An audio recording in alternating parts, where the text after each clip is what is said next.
नमस्कार, स्वागत है आपका इस channel world of fine learning के ऊपर। अपने पिछले लेक्चर में हमने इंडस वैली सिविलाइजेशन के कुछ इंपॉर्टेंट साइट्स, वो किस रिवर्स के किनारे पाई जाती हैं, किस कंट्री में हैं और उन्हें किसने ढूंढा, इसके ऊपर हमने पिछला लेक्चर किया था। आज उसी जगह से हम कंटिन्यू करेंगे और कुछ बेहद important sites, Indus valley civilisation के जो कुछ बेहद इंपॉर्टेंट साइट्स हैं, वहाँ पे क्या फाइंडिंग्स हुई, क्या इंपॉर्टेंट वहाँ ऐसे ऑब्जेक्ट्स मिले जो उस साइट्स को खास बनाती हैं, इसके ऊपर हम कंटिन्यू करेंगे। तो आप इस चैनल को लाइक सब्सक्राइब करके रखिए और हम आगे बढ़ते हैं और स्टार्ट करते हैं। This is our second part of Indus valley civilisation और हम यहाँ इंडस वैली सिविलाइजेशन के कुछ इंपॉर्टेंट साइट्स, सिटीज़ के बारे में जानेंगे, वहाँ जो फाइंडिंग्स रहीं उनके बारे में जानेंगे। तो आइए शुरू करते हैं। हमारा जो पहला साइट है वो है हड़प्पा। जी हाँ, इंडस वैली सिविलाइजेशन में आप जब भी किसी सिटी के बारे में पढ़ेंगे तो वहाँ हड़प्पा ना हो ऐसा हो नहीं सकता।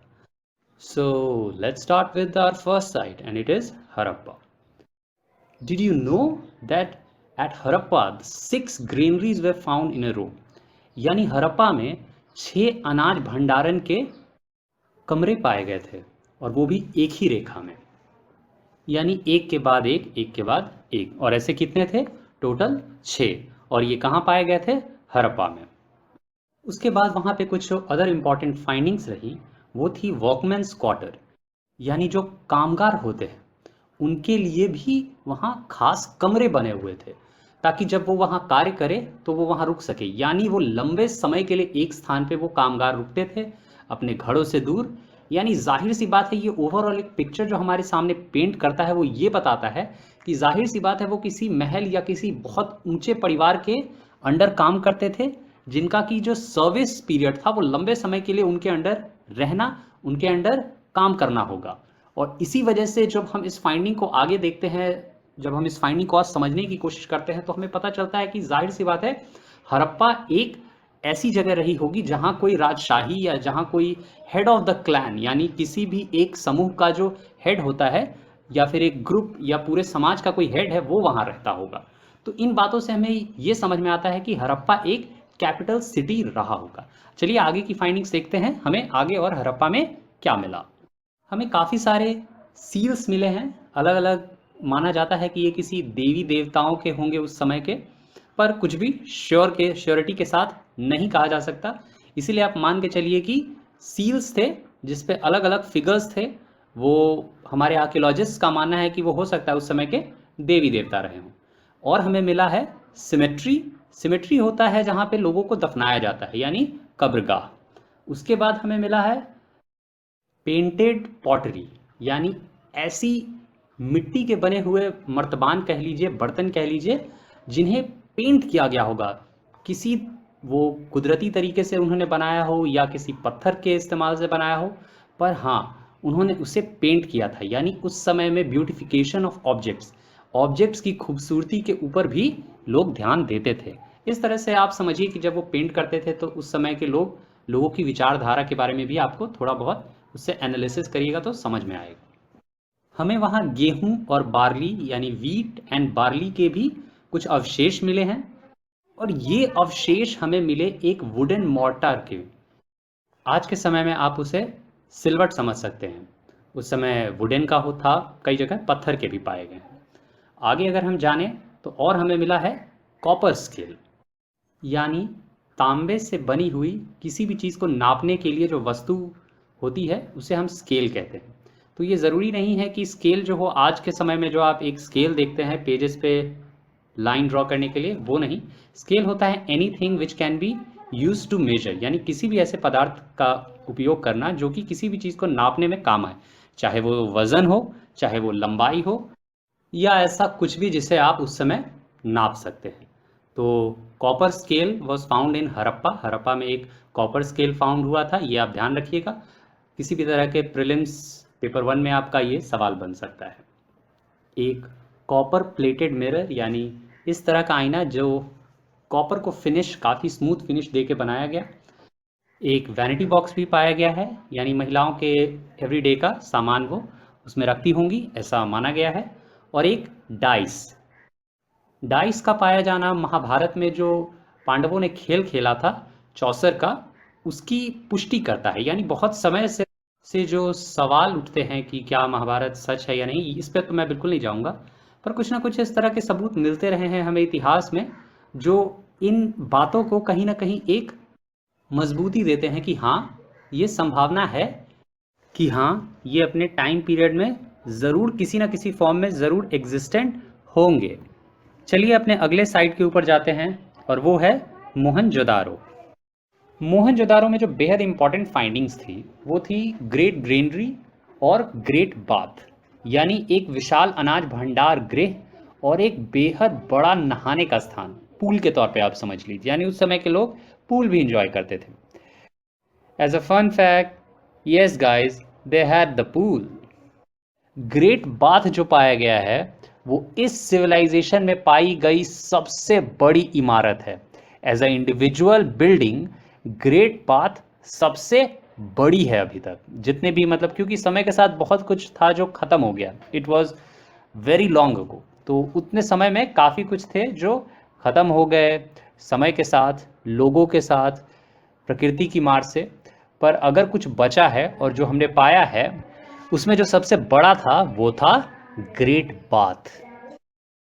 मोहनजोदारो में कुछ अदर इंपॉर्टेंट फाइंडिंग्स जो आपको जानना चाहिए, उनमें से एक है असेंबली हॉल का मिलना, यानी एक ऐसी जगह जहां लोग इकट्ठा होते थे, चाहे वो सेरेमोनियल कामों के लिए हो, यानी किसी त्यौहार या फिर अदर इंपॉर्टेंट इवेंट्स हो गए, और अन्य किसी भी तरह के गैदरिंग यानी लोगों के इकट्ठा होने के काम के लिए इस्तेमाल होता होगा। और वहाँ पे एक बेहद इंपॉर्टेंट फाइंडिंग हुई, यानी एक सील मिला है वहाँ पे, जिसके ऊपर बिल्कुल पशुपति महादेव के समान, यानी बिल्कुल उनके जैसा दिखने वाला एक इमेज है, जिसे बाद में हमने एज अ पशुपति महादेव के तौर पे उस सील को रिकॉग्नाइज किया है। एक बियर्डेड मैन की छोटी सी प्रतिमा मिली है, यानी वो एक ऐसा व्यक्ति है जो मानो अपने आप में बेहद खास रहा होगा उस समय में, क्योंकि उसकी जब आप प्रतिमा को देखते हैं तो बेहद अच्छे तरीके से उसने अपने कपड़े पहन रखे हैं, बेहद फाइनली डेकोरेटेड शॉल है उसके बॉडी पे, उसके माथे पे मानो एक ताज के जैसा कुछ रखा हुआ है। तो ऐसा लगता है कि हो सकता है ये राजा रहा होगा या फिर कोई अन्य हेड ऑफिशियल, यानी कोई इंपॉर्टेंट पोस्ट पे रहने वाला कोई आदमी तो ज़रूर होगा। और एक वहाँ इंपॉर्टेंट फाइंडिंग जो हुई थी वो है ह्यूमन स्केलेटन्स हडल्ड टुगेदर, यानी इंसानों की हड्डियाँ जो दफनाने के बाद होती हैं वो उस स्थिति में थी, और वहाँ बहुत से इंसान थे, बहुत से लोगों को मानो एक साथ दफनाया गया था। और जो हमें वहाँ मिला है वो है एक पेंटेड सील, बहुत अच्छे से कलर किया हुआ एक सील है। तो उसे हमने एज अ रेफर किया है, उस पर जो सील पे जो प्रतिमा मिली है उसे हमने एज अ डेमी गॉड, यानी भगवान के जो नीचे रैंक वाले भगवान होते हैं उस तरह के गॉड के तौर पे हमने उनको रेफर किया है एज अ डेमी गॉड, यानी छोटे मोटे भगवान जी होंगे कोई। एक क्ले फिगर और मिला है, वो है मदर गॉडेस का, यानी वो जो फिगर है वो माना गया है किसी देवी का रहा होगा उस समय में, जिसकी वो शायद पूजा करते हो। एक और कमाल की फाइंडिंग है मोहनजोदारो में, और वो है कॉटन का एक बुना हुआ कपड़ा। पूरा कपड़ा तो नहीं है, एक कपड़े का छोटा सा टुकड़ा इस इतने समय तक बचा रह गया, और ये बहुत कमाल की फाइंडिंग है। ये साबित करती है कि आज से हजारों साल पहले भी भारत के जो उप महादेश है, यानी जो इंडियन सब कॉन्टिनेंट है, वहाँ पे कॉटन की खेती होती थी। और ये माना जा सकता है कि पूरी दुनिया में शायद कॉटन जो है वो इंडियन सब कॉन्टिनेंट यानी भारतीय उपमहाद्वीप से ही फैला होगा। और जो मोहनजोदारो में कुछ अदर फाइंडिंग रही वो थी एक ईंट पकाने की भट्टी। आप जानते हैं कि मोहनजोदारो एक मॉडर्न सिविलाइजेशन अपने समय में रहा था, यानी एक अर्बन सिविलाइजेशन रहा था, और वहाँ जो ईंटों का प्रयोग होता था वहाँ पे घर वर बनाने में या फिर रास्तों को बनाने में, तो उसमें जो ईंटों का प्रयोग होता था उन ईंटों को पहले इन्हीं भट्टियों में पकाया जाता था।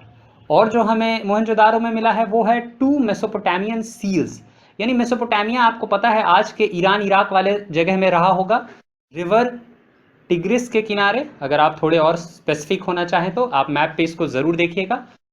उस जगह के 2 सील्स पाए गए हैं मोहनजोदारो में। सील्स होते हैं जब भी आप कहीं कोई इंपॉर्टेंट डॉक्यूमेंट या कुछ भी जो सरकारी पेपर्स होते हैं या फिर अन्य कुछ भी इंपॉर्टेंट है उनके ऊपर एक लोगो लगाया जाता है और उसके बाद उसको पैक किया जाता है, उसी लोगो को आप एक सील के तौर पे कह सकते हैं। तो जो सील मेसोपोटामिया में मिला था उसी तरह का सील या वही सील भारत में पाया जाना ये साबित करता है कि उस समय के लोग और मोहनजोदारो और हड़प्पा में जो रहने वाले लोग थे, जाहिर सी बात है इनका आपस में किसी न किसी तरीके से ट्रेड रहा होगा। माना जाता है कि आमतौर पे ये समुंदर और ज़मीन दोनों के रास्ते रहा होगा, पर हाँ, आज के समय में हमारे पास बहुत ज़्यादा सबूत नहीं है, पर क्योंकि बहुत से जगहों पे हमें ये पोर्ट सिटीज़ मिले हैं, तो ये मान सकते हैं कि रिवर्स या फिर समुद्र के थ्रू तो ट्रेड ज़रूर ही होता होगा इन दो सिविलाइजेशंस के बीच। और यहाँ भी हमने एक डाइस पाया है, जो कि अगेन उस समय शायद लूडो का तो खेल नहीं होता होगा, पर माना जाता है और इतिहास में भी हमारे अलग अलग ग्रंथों में ये दर्ज है कि उस समय के लोग एक खेल खेला करते थे जिसका नाम था चौसर। अभी के लिए आप इसका जो कंपैरिजन है वो लूडो के साथ कर सकते हैं।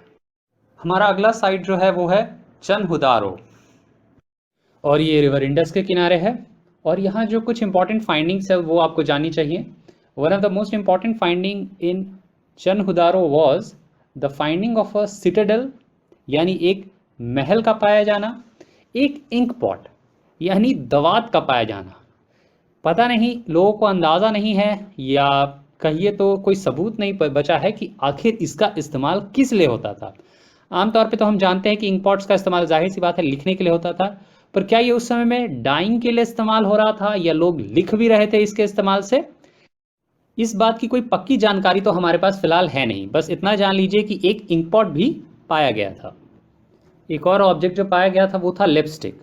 ऐसा आर्कियोलॉजिस्ट का मानना है कि ये लिपस्टिक के तौर पे उस समय इस्तेमाल होता था। बाकी और हमें कोई खास, मैं इसके ऊपर कोई विचार अपने प्रस्तुत नहीं कर सकता। चनहुदारो में हमें इस बात के भी प्रूफ मिले हैं कि वहाँ मेटल वर्कर्स का जो था वो पूरा एक इस्टेब्लिशमेंट रहा होगा, क्योंकि कुछ ऐसे सबूत भी मिले हैं कि हाँ, इन जगह पे मेटल का एक अच्छा खासा काम होता था। एज कि आप जानते हैं कि मेटल के बहुत से ऑब्जेक्ट्स इंडस वैली सिविलाइजेशन के अलग अलग जगहों से पाई गई हैं। और समंदर में पाई जाने वाली जो सीप या मोती होती है, उनसे भी बहुत से बने हुए ऑब्जेक्ट्स यहाँ पाए गए हैं, जैसे मोतियों की माला हो गई या अन्य खूबसूरती या डेकोरेशन के सामान में उनका इस्तेमाल होता था। यहाँ एक मोतियों की माला बनाने वाले की दुकान का भी पता चला है। अब कमाल की बात है भाई, तुमने दुकानदार का पता कैसे कर लिया? तो आमतौर पे जो मोतियों की माला बनाते हैं उनके यहाँ मोतियों की ऑब्वियस सी बात है एक स्टॉक रहता होगा। तो जब इस सिविलाइजेशन का अंत हुआ तो कोई पक्के तौर पे तो सबूत मिलता नहीं है कि आखिर इसका अंत हुआ कैसे। तो माना जाता है एक झटके में या कोई ऐसी कोई घटना हुई होगी कि अचानक इस सिविलाइजेशन के अंत के ऐसे हमें कुछ सबूत से मिलते हैं। तो जाहिर सी बात है जब किसी चीज़ का अचानक अंत हुआ होगा तो बहुत सी जो ऑब्जेक्ट्स हैं, बहुत से जो सामान है वो जिस स्थिति में होंगे उसी स्थिति में वहाँ छूट गए होंगे। तो इन जगहों पे हमें बहुत से मोतियाँ मिली, इस तरह के प्रोसेस मिले कि हाँ, यहाँ मालाएं बनती होंगी। तो कुछ एनालिसिस और उन एनालिसिस का जो बेस था वो वहाँ पे पाए गए ऑब्जेक्ट्स, इनकी मदद से हम एक रिजल्ट पे पहुँच पाते हैं।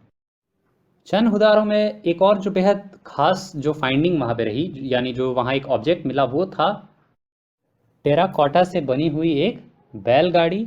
और एक और बैलगाड़ी मिली थी, वो थी ब्रोंज यानी कि तांबे से बनी हुई।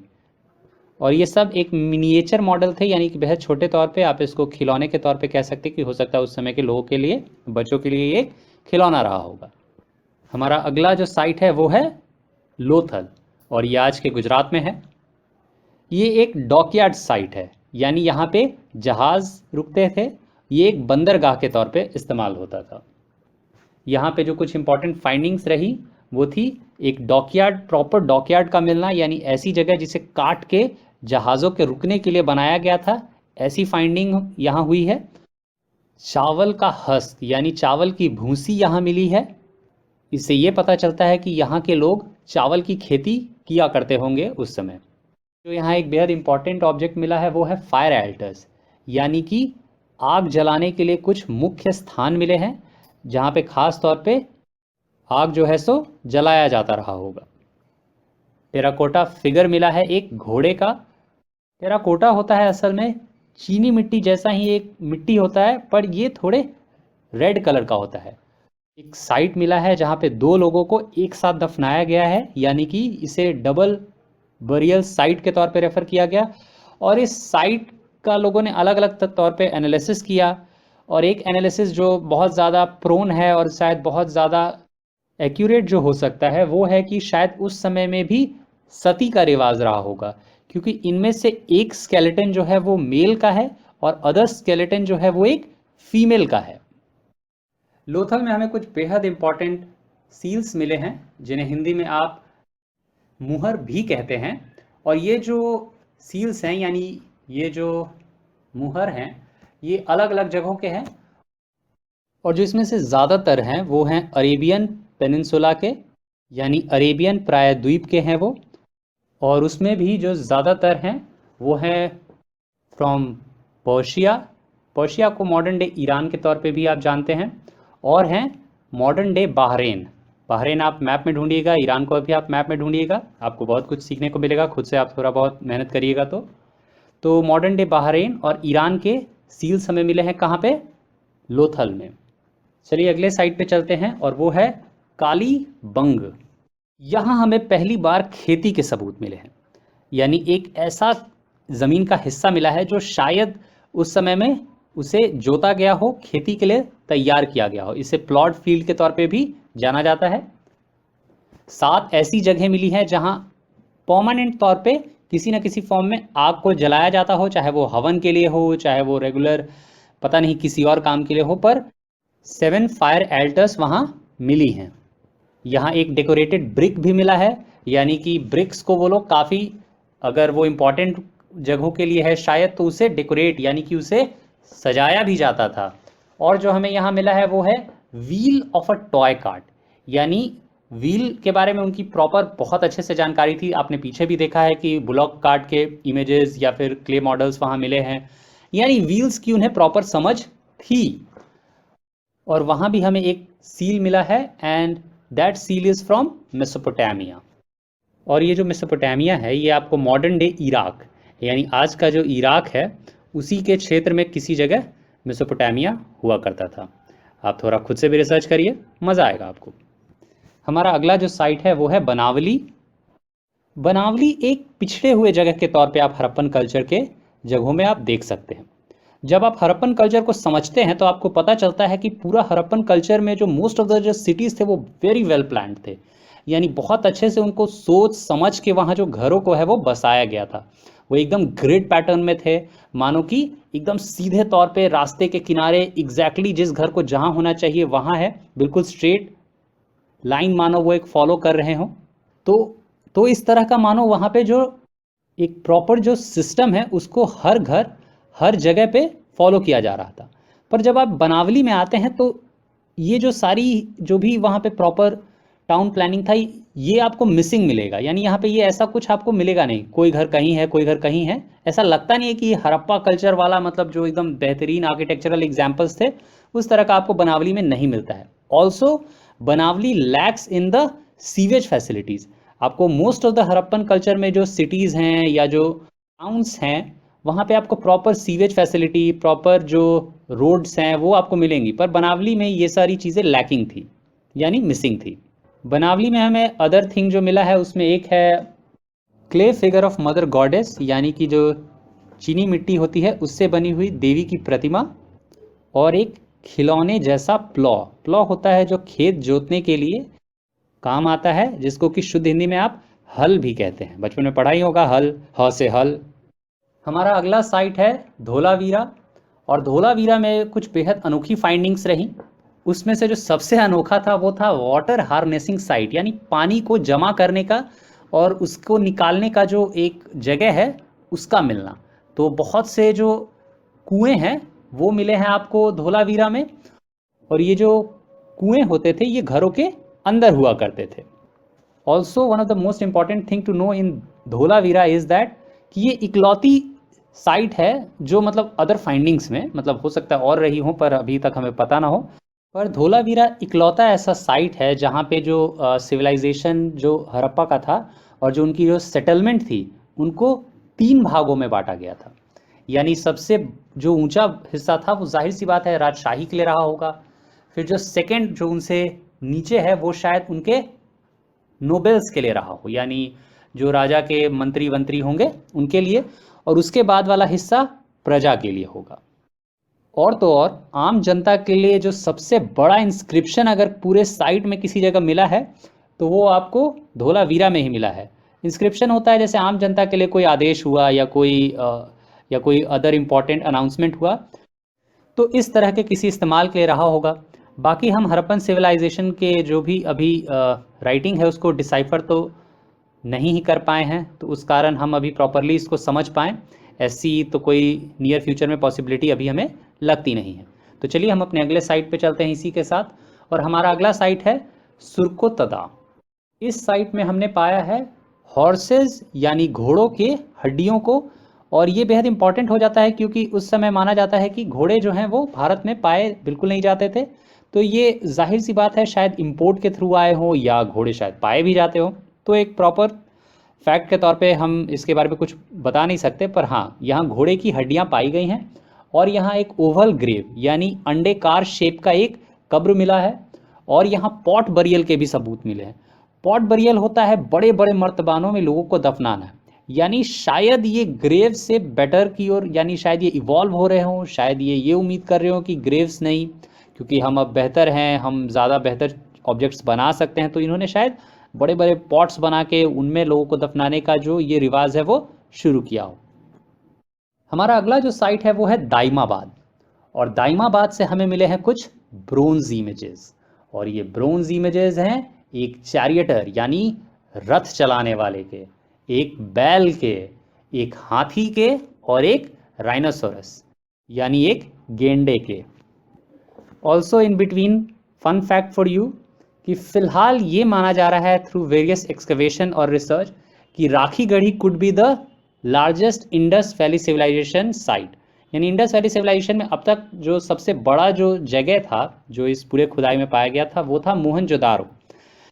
पर हाल ही में राखीगढ़ी में एडिशनल जो खुदाई हुई है, यानी और अधिक जो खुदाई हुई, उसमें पाया गया कि ये शहर और दूर तक रहा होगा।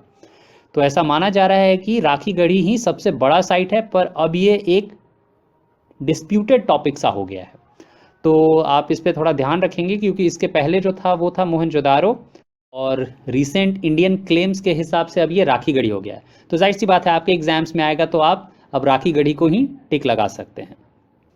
अब हम जानेंगे हड़प्पन कल्चर में कुछ कॉमन जो फीचर्स मोस्ट ऑफ द जो सिटीज़ में हुआ करती थी उसके बारे में।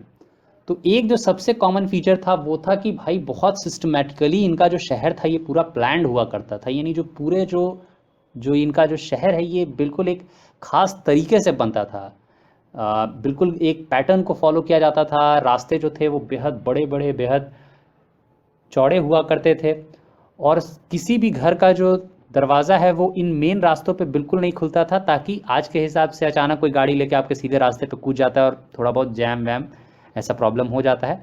उस समय में भी ऐसा कुछ रहा होगा, तो उन लोगों ने वहाँ प्लान किया था कि किसी भी घर का दरवाज़ा मेन रास्ते पे ना खुल के जो बगल के जो एडिशनल रोड्स होते हैं उनके ऊपर खुलेगा, और फिर वो एडिशनल रोड्स जो हर घर के दरवाजे से कनेक्टेड हैं वो आके आपके मेन रोड में कनेक्ट होगा।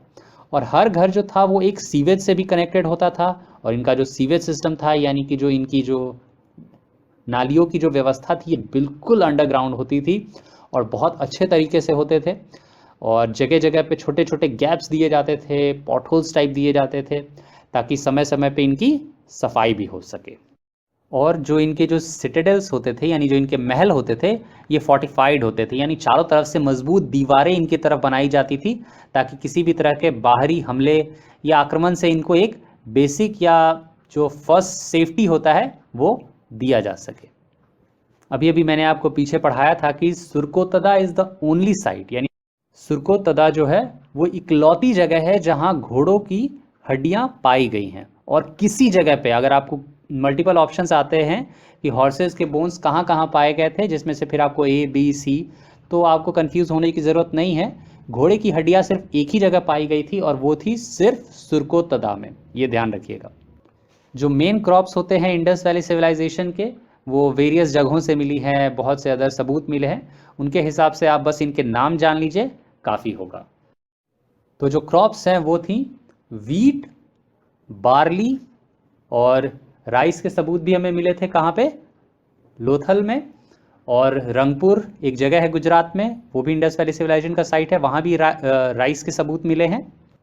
बाकी के जो अन्य क्रॉप्स है उनमें आ जाते हैं आपके डेट्स हो गए यानी खजूर हो गए, मस्टर्ड यानी कि सरसों, और तिल का मिलना, तिल होता है सिसमम। ऑल्सो कॉटन के भी सबूत मिले हैं हमें यहाँ पे। और जाहिर सी बात है इंडियन सब कॉन्टिनेंट सबसे आगे है और सबसे पहला है जिसने कॉटन की खेती की थी। अब हम जानेंगे अबाउट एनिमल्स, जो कि हमें अलग अलग इमेजेस, अलग अलग क्ले फिगर्स या अलग अलग जो सील्स हैं उनके थ्रू पता हुआ है कि ये जो इंडस वैली सिविलाइजेशन के लोग हैं ये किस किस तरह के जानवरों के बारे में जानते थे।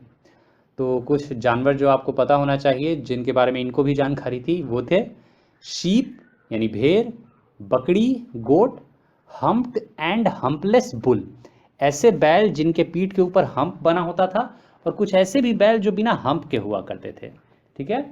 उसके बाद इन्हें पता था बफेलो के बारे में जो कि भैंस होता है, और इन्हें पता था बोर के बारे में, बोर होता है जंगली सुअर।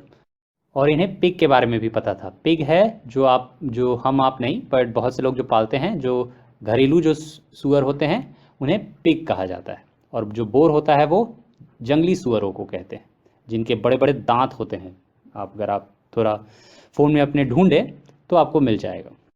और जो जानवर इन्हें पता था वो था डॉग यानी कुत्ता, कैट, बिल्ली, फाउल यानी मुर्गे के प्रजाति वाले पंछी जो होते हैं, deer, tortoise, elephant, camel, rhinoceros, tiger और उन्हीं से मिलते जुलते बाकी जीव। सबसे कमाल की बात कि इन्हें लायंस के बारे में पता नहीं था। जी हाँ, लायंस के बारे में इंडस वैली सिविलाइजेशन के लोगों को शायद नहीं पता था, क्योंकि जो सबूत अभी तक मिले हैं इसमें लायन का कोई जिक्र नहीं, कोई रिकॉर्ड नहीं। इवन गुजरात तक में जो भी सबूत आपके मिले हैं उसमें लायन का कोई जिक्र नहीं मिलता है। ट्रेड जो था वो यहाँ का एक मुख्य स्रोत था आय का, और आज के modern day Iran, Iraq, Bahrain के जगहों पे ट्रेड हुआ करता था। उस समय के हिसाब से आप इनके नाम जान लीजिए तो वो है मेसोपोटामिया, सुमेरिया या और बहरीन। इंडस वैली सिविलाइजेशन के लोग सिर्फ एक्सपोर्ट नहीं करते थे, जाहिर सी बात है जब अगर ये कुछ भेजते हैं तो बाहर से भी ये कुछ मंगाते होंगे। तो इंडस वैली सिविलाइजेशन के कुछ इंपॉर्टेंट इंपोर्ट्स के बारे में जान लिए, जो ऐसे सामान जो ये बाहर से मंगाते होंगे। वो थे gold, silver, copper, tin, lapis lazuli एक खास तरह का पत्थर होता है, और सफायर ये भी एक खास तरह का पत्थर है, जेड ये भी एक पत्थर है जो बेहद कीमती होता है, और है स्टियटाइट, एमेथिस्ट, ये सारी भी एक अलग अलग प्रकार के पत्थर हैं। और जाहिर सी बात है इनका इंपोर्ट सिर्फ अलग अलग कंट्रीज से नहीं होता था बल्कि विद इन आज के इंडिया, यानी जैसे स्टियटाइट जो है ये किरथार हिल्स जो कि मॉडर्न डे पाकिस्तान है वहाँ से आता था। तो एमेथिस्ट जो है ये आज के महाराष्ट्र से आता था। टिन जो है वो अफगानिस्तान और बिहार से ये लोग मंगाते थे, ऐसे सबूत है। और जो सिल्वर है ये आता था आज के अफगानिस्तान, पर्शिया या साउथ इंडिया से भी। जो सोना है ये आता था कहाँ से, आज के मॉडर्न डे कर्नाटका, और वहाँ एक माइन है कोलर माइन, बहुत फेमस है। ठीक है, वो तब भी वो उस समय में भी वहाँ से सोना मंगाते थे, कमाल की बात है। और जो सोना आता था वो अफगानिस्तान और पर्शिया से भी आता था। और अब आप जान लो कि ये एक्सपोर्ट क्या क्या किया करते थे, यानी क्या क्या है जो ये बाहर के देशों में या बाहर के जगहों में बेचा करते थे और या फिर भेजा करते थे। इनके जो मेन एक्सपोर्ट आइटम्स थे उनमें जो टॉप पे था वो था एग्रीकल्चरल गुड्स, खेती के सामान, जैसे चावल हो गया या गेहूं हो गया, ये बड़े बड़े लेवल पे एक्सपोर्ट होते थे क्योंकि ये अच्छी जगह थी। 5 रिवर्स जैसे इंडस के जो ट्रिब्यूटरीज हो गए ये रिवर्स थे, तो यहाँ खेती बड़ी ज़ोरदार होती थी भाई साहब। इसलिए ये तो आप मान ही के चलो कि जो उनका जो एग्रीकल्चरल एक्सपोर्ट होगा वो उनका सबसे स्ट्रॉन्ग पॉइंट रहा होगा। उसके अलावा कॉटन से बने हुए जो भी सामान हुए वो एक्सपोर्ट किए जाते थे। पॉटरी हो गया, टेराकोटा फिगर्स हो गए, अलग अलग मोतियों की जो भी मालाएं थी या फिर कोई और बीड्स के थ्रू यानी मोतियों के इस्तेमाल से कुछ और जो जो भी सामान बनता था उनका एक्सपोर्ट ये करते थे। कॉपर से बने हुए ऑब्जेक्ट्स का एक्सपोर्ट करते थे। हाथी दांतों का एक्सपोर्ट हुआ करता था। जी हाँ, ऐसे भी सबूत मिले हैं कि आइवरी एक्सपोर्ट करते थे या आइवरी से बने हुए ऑब्जेक्ट्स भी। इस सिविलाइजेशन का एक कमाल का इंटरेस्टिंग पॉइंट है कि इन्हें आयरन के बारे में नहीं पता था। कॉपर था, टिन था, गोल्ड था, पर इन्हें आयरन का पता नहीं था। सुमेरियन टेक्स्ट में एक वर्ड इस्तेमाल हुआ है, मेलूहा, और जो इस मेलूहा का जो रेफरेंस है वो आपको इंडस रिवर के किनारे बसे हुए लोगों को के बारे में ही है। तो ये माना जाता है कि ये जो इंडस सिविलाइजेशन के लोग होंगे उस समय उन्हें शायद मेलूहा के तौर पे वो लोग रेफर करते होंगे। इस सिक्कों का कोई सबूत नहीं मिला है, इसलिए ये मान सकते हैं कि बार्टर सिस्टम चलता होगा। हड़प्पन सिविलाइजेशन में हमें मंदिर के सबूत बिल्कुल नहीं मिले हैं, तो उससे ये पाया गया कि शायद वहाँ के लोग अपने देवताओं की पूजा मंदिरों में तो बिल्कुल नहीं किया करते थे। तो वो पूजा कहाँ करते थे? शायद अपने खुद के जो जहाँ रहते थे वहाँ होगा, या कोई और जगह जैसे पेड़ों की पूजा आज हम करते हैं, या किस तरह से करते थे इसके कोई पक्के सबूत नहीं मिले हैं। जो मोस्ट ऑफ द फिगर्स या जो प्रतिमाएं हमें मिली हैं वो या तो मदर गॉडेस की हैं या पशुपति महादेव के हैं।